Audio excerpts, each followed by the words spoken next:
অনেক রকমের গিফট আর ফ্লাওয়ার তো প্রতিদিন আসে, বার্থডে ছাড়াও আসে। কারণ রিমি আপুকে আমি অনেক বছর আগে থেকে চিনি।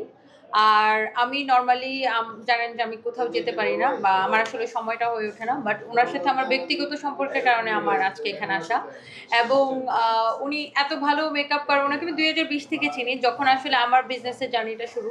এবং আমি দেখছিলাম উনি তখন একজন আমাদের ওই যে এভরিল আপুকে একজন মডেলকে মেকআপ করাচ্ছিল, অ্যান্ড আমার তখনই খুব ভালো লাগে। এবং আমি ওনাকে বলছিলাম যে ওয়াই নট যে আপনি নিজে একটা স্যালুন ওপেন করেন, নিজে একটা মানে প্রতিষ্ঠান একটা নিজে করেন।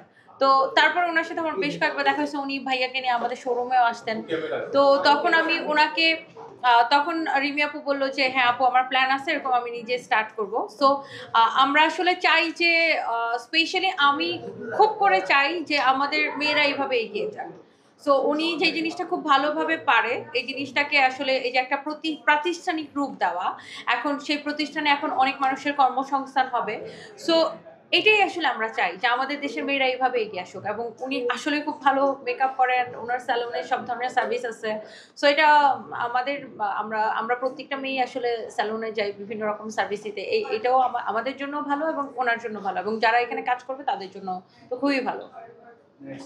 আপু দুদিন আগে আপনার জন্মদিন গেল, হ্যাঁ 15 বছর হলো আর কি। 15 বছর আপনাকে স্বাগতম।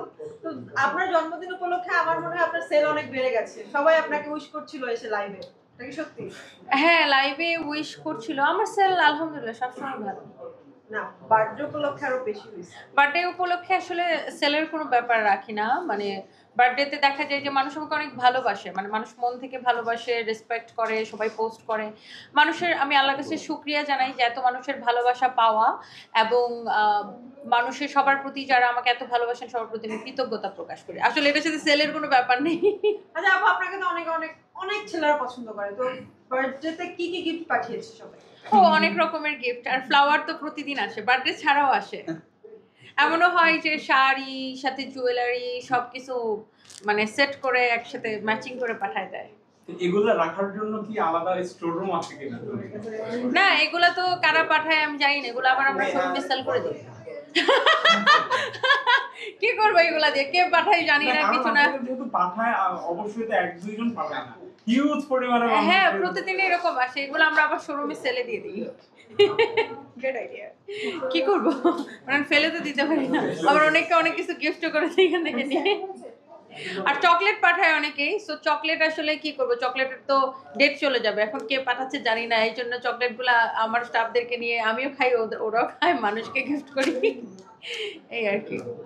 আপু একটা জিনিস খেয়াল করছি যে যে কোনো যারা নতুন উদ্যোক্তা আছেন, বিশেষ করে নারীরা, সবাইকে আপনি হেল্প করেন, সবার পাশে দাঁড়ান, কিন্তু আপনার পাশে যে আপনার মানে আপনার সমতুল্য যারা আছেন আপনার পাশে তেমন দাঁড়াতে দেখি না। এটা আমার পাশে দাঁড়ানোর দরকার নাই, আমি একাই ফাটাকেষ্ট।